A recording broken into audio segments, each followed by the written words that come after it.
Hey guys, Matthew, and welcome to Get Rich Quick episode number 2. This series is all about teaching you guys how to make currency in a league start scenario in the very early stages of a league to where you are going to have a big head start over everyone else, and then you can use that head start to snowball very well into doing other strategies such as trading and flipping.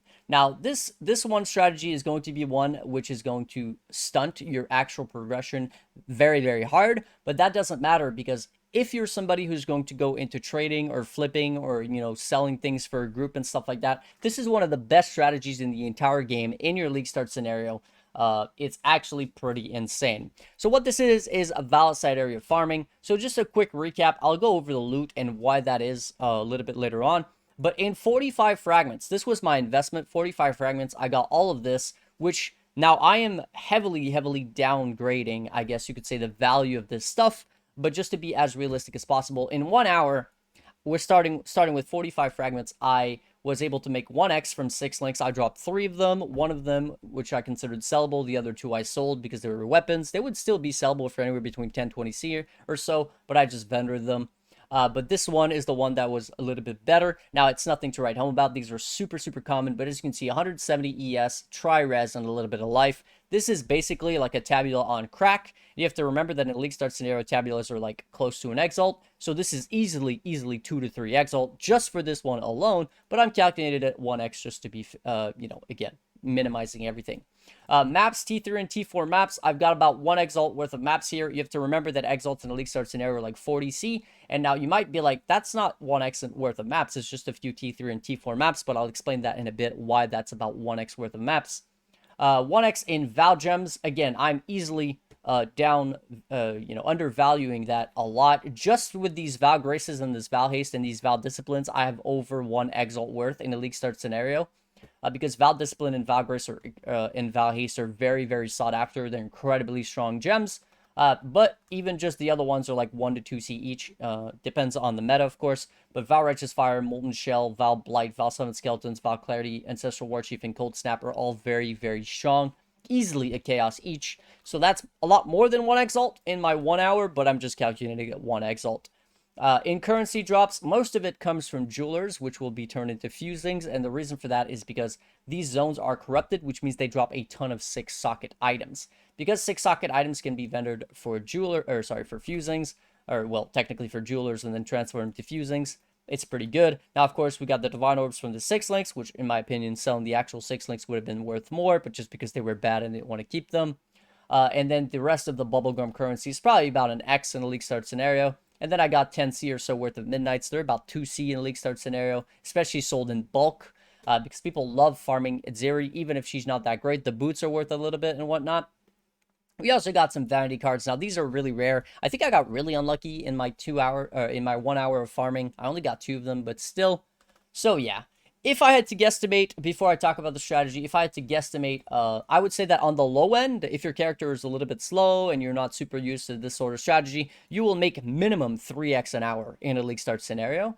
And on the top end, you can probably reach somewhere close to 5 exalt, or maybe even more if you get lucky with the 6-link drops and things like, rares. You do get a lot of good rares. For example, look at this pair of gloves here. It's got some flat fizz, good attack speed, great res, and fizz attack damage leeches mana, which saves you some nodes on the tree. Sure, it doesn't have life, but it has a little bit of evasion, 266. This pair of gloves would easily be like 5 to 10 C in the league start scenario, despite the fact that it's corrupted. So it adds up extremely fast. So like I said, low end, 3.5x an hour. High end, I'm pretty sure you can easily reach 5x an hour, which is pretty damn insane because that's literally more money than anybody else is going to be making at the game at that stage in the game. More so than even the heisting strategy, more so than literally any other strategy, because a lot of it is the 6 links, right? The 6 links are a massive bonus, and there's no better way to drop 6 links than this strategy that early in a league.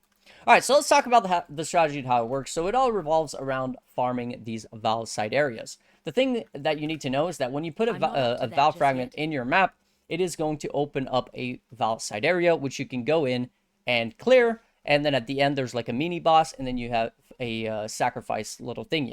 I'll showcase that. Now, my build is very overkill for that. You don't need anywhere near this. What I would recommend for this strategy is probably like a Quill Rain, Toxic Rain Raider. So you would play Raider on like a 5-link cool rain, which is just like 10, 15 chaos or whatever, 20 chaos maybe. You don't need the tabula, you don't need the steps, you don't need any of the influence items. Your damage is going to be plenty for this because these are very low level zones. And then you just go in and you're not interested in actually full clear these zones. All you care about is basically getting to the end of it. In order to, you could look at these gloves and stuff like that, however, right? There's good chance that you get some corruptions on them. But the idea here and what we're interested in is getting to the very end of it. Let's see, what's this? I'm not sure why this is highlighted. This filter probably sucks. And at the end, like I said, there's this like mini boss or whatever, right? And once you kill this guy, first off, he drops a good bit of items, a lot of rares sometimes. He can drop 6 links as well. But what you're interested in is the Vaal Vessel. Because when you open this up, there's going to be, first off, Vaal Gems, which are going to drop. Like this Vaal Grace here, that's worth about 5 Chaos in a League Start scenario. Vaal Grace is one of the most expensive Vaal Gem in a League Start because it's extremely good for people pushing the Atlas because it's a really, really good layer of survivability from the spell dodge and the dodge. And of course, you're also going to get sacrifice fragments back. So to some extent, in my 1-hour test, I started with 45 fragments.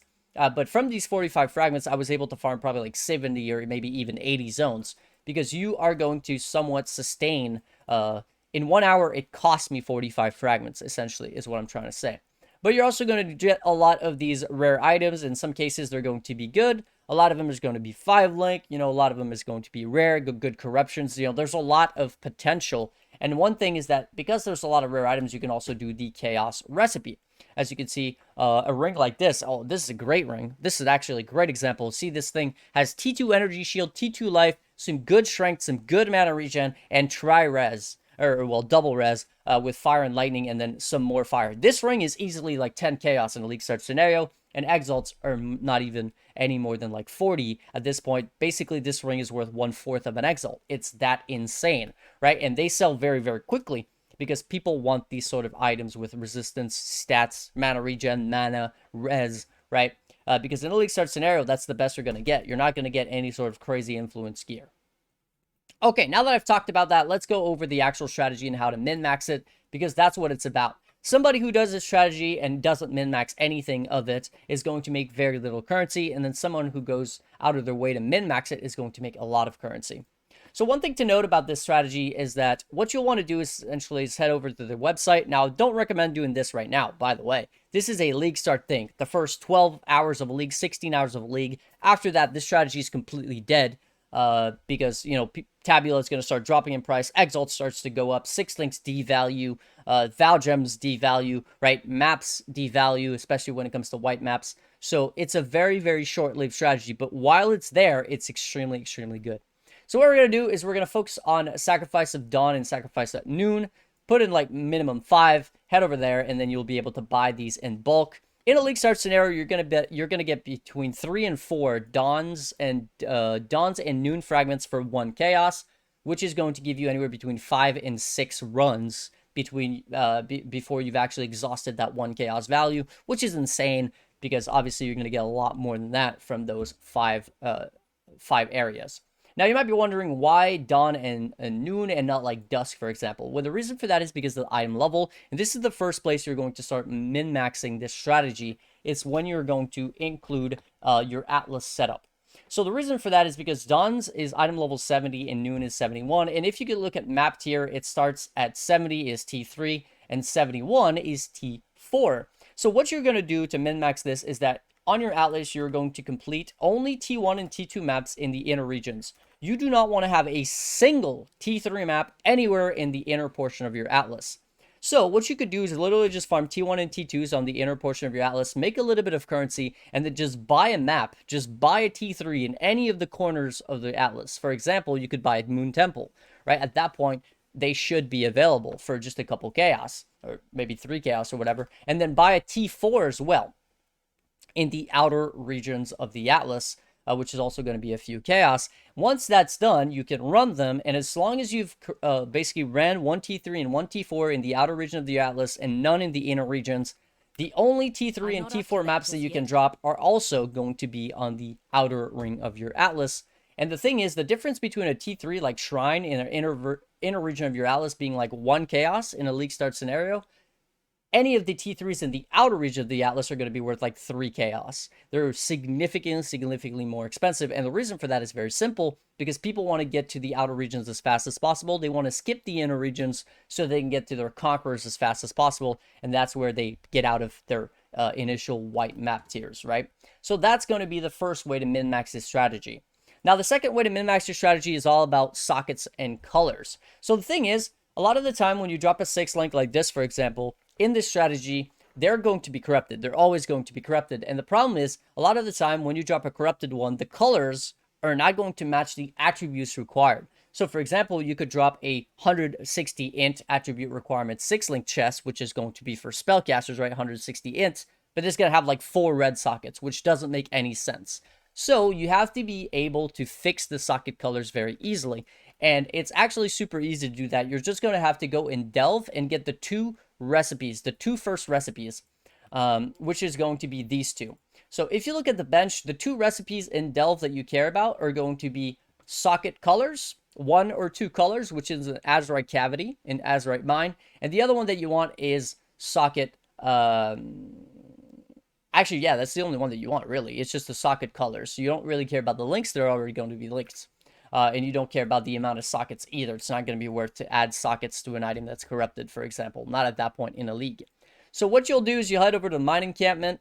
And the place that you will get the socket color craft is the first T2 Azurite node that you'll encounter.